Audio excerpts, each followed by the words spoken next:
Good afternoon, Year 6, and welcome to a brand new term of computing. So last term we were really looking at that coding element of computing, and I saw some very successful versions of a maze game, so really well done. This term, especially because we're using our laptops and devices and iPads and phones so much more now that we're working remotely, we're going to spend this term really thinking about internet safety and how we can be safe when using our devices. So to start, today's learning objective is going to be to recognise red flag feelings online. And I'm going to go into what that actually means. So the elements of safety we're going to look at today are how well we know people that we interact with online, reflect on the information that we actually share with those people, and use the feelings and options routine to respond to anything that makes you feel a little bit unsure. So to start, you've got three things to think about if you're just checking. The bottom two are on the quiz that you will do at the end of the lesson. But the first one is just to think about, do you remember your team's login and password? So as a reminder for Year 6 children, it is 14, your first name, the initial of your last name at thepalmeracademy.com, and then capital TPA with your 6-digit birthday as the password. And then the other two questions about forever loops and Microsoft Word you can do on the quiz at the end. Okay, so how do we stay safe online? So if you're on a laptop, please spend 10 minutes or so going on to Dance Mat Touch Typing on BBC to really practice those quick touch typing skills you started last term. For everyone else, key vocabulary that we are going to be talking about today. The word inappropriate, something being not acceptable in the situation or not okay. Private information is information about you that can be used to identify yourself. It's unique, you know, your name, your full name, your address, your mobile number, your email address, anything that's unique to just you. A red flag feeling that I mentioned on the learning objective. When something happens on digital media that makes you feel uncomfortable, worried, sad, or anxious. I kind of say it gives you that funny feeling in your tummy. It's something's not quite right. And also the last word, risky, something that is potentially harmful to someone's well-being or safety. Okay, so in this day and age, and especially at the moment, as I said, there are lots of ways we all communicate. I'm communicating to you now via the internet, but also through lots of other devices. It's so important that therefore we are very sure that we can be safe in the way we communicate, whether it be on a phone, whether it be on a chat room, whether it be on social media. So I'm just going to play a video now. I'm going to stop sharing this screen and reshare another screen, and I'll get rid of my face for three minutes or so that you can spend some time listening to this video.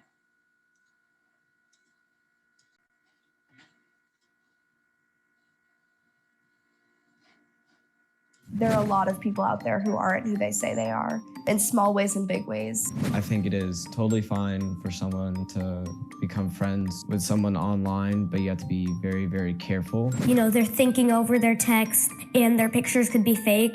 On social media, you can talk to people, but like you can't really get your emotion across. Talking to strangers online, it's 50-50. Some of the benefits of online relationships, it's definitely easier to interact and talk to people because you're thinking about what you're saying and you just are more comfortable. Right, so some of the greatest parts about having a friendship with someone online is that they're easily accessible. You can just text them, be like, hey, what's up? And you can have that sort of immediate connection all the time. If you are in a smaller community, becoming friends with someone online allows you to become friends with someone who has a similar interests as you, and you can have a really good friendship with someone. I really do enjoy playing video games. Connecting with other people, whether they're strangers or if I'm playing with my friends and talking to them and, you know, doing something together. I think that that's really fun, that we can all enjoy the same thing. You don't feel like you actually have to deal with this person. So if they don't like what you're saying, they can leave. And if you don't like what they're saying, you can leave. Sometimes having conversations can just be they can make you sort of anxious. When you're online, you're behind the screen. It'll make it easier for them to say things that they want to say, that they might not say in real life. There is a very significant difference between a real friendship and an online friendship. That's not to say that your online friendships aren't real. It's just that they're different. There's something called IBF, so internet best friends, and basically they text and they become best friends, but they haven't met them in real life. I felt a lot of genuine trust between the people that I talked to online because they were really close friends of my close friends. It's just, I think trust is the main thing. So I have become friends with people who are friends of friends, or I know through other people. I'll add them on, Instagram or Snapchat, whatever it is I'm using. And maybe I'll just say hi or just start a conversation. There's things that you can tell people online that you can't tell people in real life. At the same time, you have to know how to be safe, right? I would say I'm more comfortable talking face to face because on social media, you can talk to people, but it's hard to communicate a sense of realness and emotions. If the person is a total stranger to you, they may have an alternative motive trying to get other information out of you. They might be pretending to be somebody that they're not. They might be using you for something. Please don't tell people online your full name or where you live. You don't actually know who they really are, and you need to be sure that they're okay. I think a lot of people assume that because you have a friend online and they're kind of not always in your day-to-day and you can choose and edit what you say to them, that it's always going to be good. But it's still a relationship. It's still two people. And you're giving them a lot of information about yourself.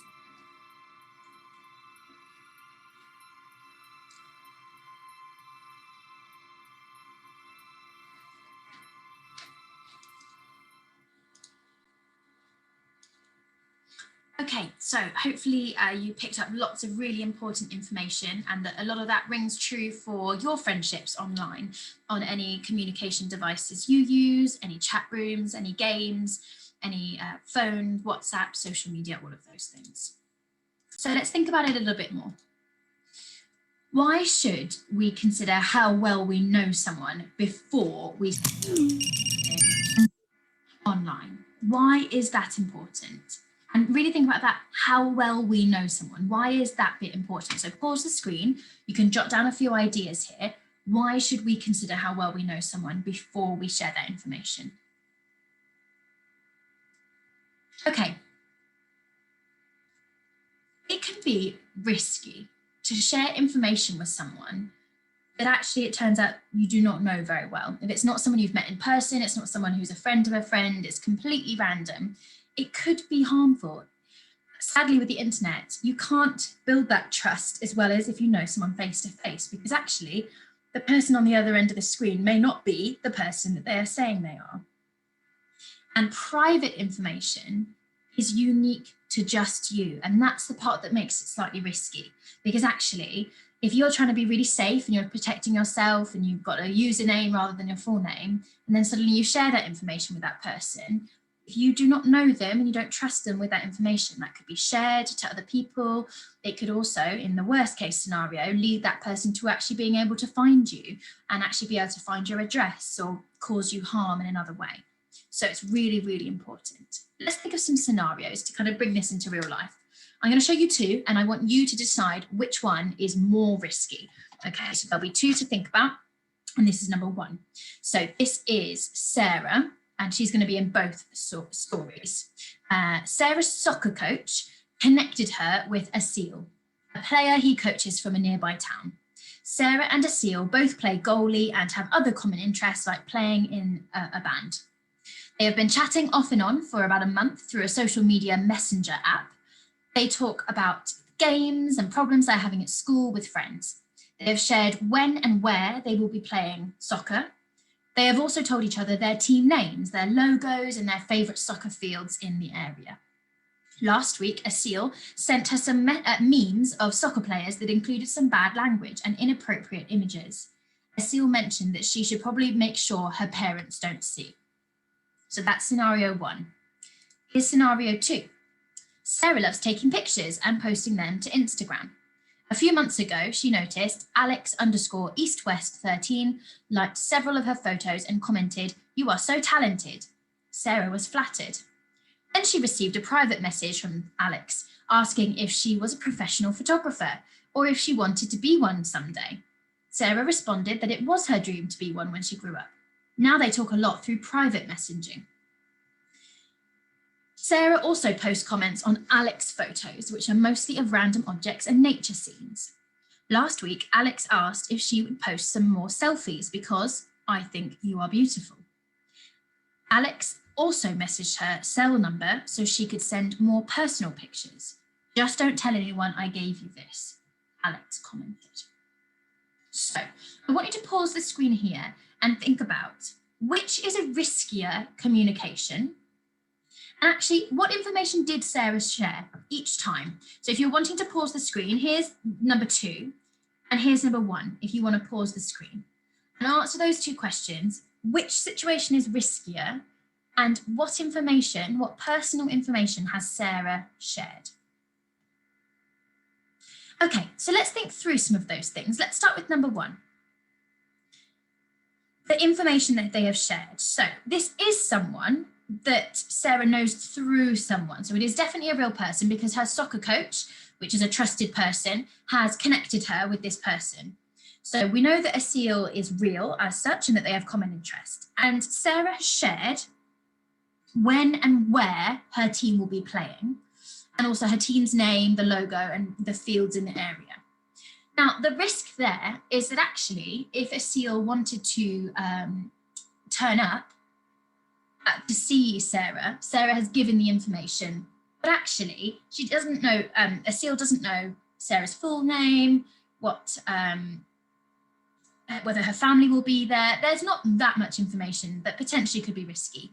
And it is someone that knows a friend of hers. So I would suggest that this one is much more risky because actually this is someone completely random. Yes, they have a username Alex_EastWest13, but we do not know who that is at all. Also, they're now communicating privately over a messenger, not just over the kind of photographs. You know, this is now on a private kind of messenger chat that can't be seen by everyone. Now, although Sarah hasn't given much information away, she did let the person know that she wants to be a photographer. And now that person is asking more about sending photos and pushing her, and that comment, don't tell anyone I gave you this number. There's something secretive going on there. And that's also a sign that something is not quite right if someone is telling you not to show something to someone. That leads us onto that red flag feeling. When something happens that makes you think, I'm not sure about that, whether it makes you feel uncomfortable or actually worried or angry or anxious. It's a warning. It's a red flag to say, actually, something's not quite right. For example, that person shouldn't be asking me that, or it feels like something I shouldn't be doing. So I've got some examples of red flag feelings underneath, but actually you might be able to make a list of your own, kind of those red flag feelings. You know, you guys are in year 6 and you do use social media, some of you, or chat rooms on your games. And actually you need to be aware of what would constitute a red flag feeling. So for example, if someone asked you to keep information secret, if they said, right, here's a bit of information, but don't tell anyone. Flirting with you, making you feel uncomfortable. Asking you anything private, asking for your phone number or your address or which school do you attend. Making you feel pressured to do something, really putting the pressure on. No, come on, you should do this, you should do this. Causing you to feel untrue to yourself if it's something you don't normally do and they're making you feel like you should. Asking you to meet in person. If this is not someone you've ever met in person before and you know that they are that person, then they shouldn't be asking to meet. Asking you to send any pictures of yourself or anyone else for that matter. Or inviting you to chat privately, but telling you not to tell anyone so that it would be secret. Those are some examples. Pause the screen and have a think. You may have even experienced something, but on reflection, you're thinking, actually, that's probably a red flag feeling. Jot some notes down so you've got them written down as examples of that feeling, that warning. Okay, let's keep going then. So when we get that red flag feeling, we're going to follow this kind of process. It's the feelings and options. So identify who are the different people involved in a scenario and what challenge is there. Now, it might be you or it might be someone else. You identify what the problem is and who is involved. Feelings. We think about, what do you think Sarah is feeling? What would you be feeling? Why is it challenging? Why is it giving you that feeling in your tummy that something's not quite right? And you imagine, Imagine the options. What could happen? Again, if it be Sarah or be yourself, right, I could do this, or I could do this, or I could do this. Now, once you have an options list, then you need to decide which one would lead to the most positive outcome. Maybe a few of them would, but one of them will ring true to you, like, actually, I think that will get the best result. And then you need to say, you need to pick your solution, and you need to think about what are you going to say either to that person or to another adult to resolve that situation. So using those 4 stages, I want you to have a go, pause the screen, and think about those 4 stages for Sarah's interaction with Alex. Again, if you need to go back to the screen where I paused it, you can. Identify who are the people involved, what is the dilemma, what do you think Sarah is feeling, why is it challenging, what are the options that Sarah has and which would have the best outcome, and then what should Sarah say? What should she actually say to Alex or say to a family member? There might be a number of people that she would say something to. So pause the screen and have a go at answering those 4 questions. Okay, I want to focus in on that kind of last section. What do you actually say? What do you actually do? These are some of the things I came up with. You can change the subject, make a joke and say, oh, I don't want to talk about that anymore, and steer the conversation away. Change the subject, say, and make it clear that you're not going to talk about that. You can log off and quit the session, come off the chat, come out of the private message, delete it. You could unfriend or block the person. You could even make a new account if you need to, or report the user if you're on a social media where you can report people. One main message is you never plan a face-to-face meeting with someone you don't know unless your parent or guardian is going with you. Really clear message. If someone is asking you to meet up, the answer is no, I don't know you, or yes, but we will bring parents and guardians. And the last one is really important. If ever you're unsure of the next step and something's making you feel uncomfortable and you're not sure what to do, you ask a trusted adult for advice. You go to a teacher, you go to a parent, you go to even an older sibling. What should I do? It's making me feel uncomfortable. They may have had experience of these things and can help guide you a little bit further. Hopefully you came up with some of those in your options. Okay, so what I would like you to do is if you're working from home, there is a quiz on Teams that just revises some of those steps that you would take to be safe in your interactions and what you are sharing online. If you're in school, I would like you to stick in the 2 scenarios, Sarah and Alex, and the Sarah and, forgotten the other person's name, Seal, and complete the feelings and options questions in your book or in your folder. And then you can also complete the quiz on Teams to get you on the laptops doing your practice with your touch typing. So if any concerns come out of this, or if you're reflecting on a conversation now that we've talked about those red flag feelings, you know you can go to those trusted adults. So really, really well done, guys. I'm looking forward to exploring this topic a little bit further with you next week. Bye.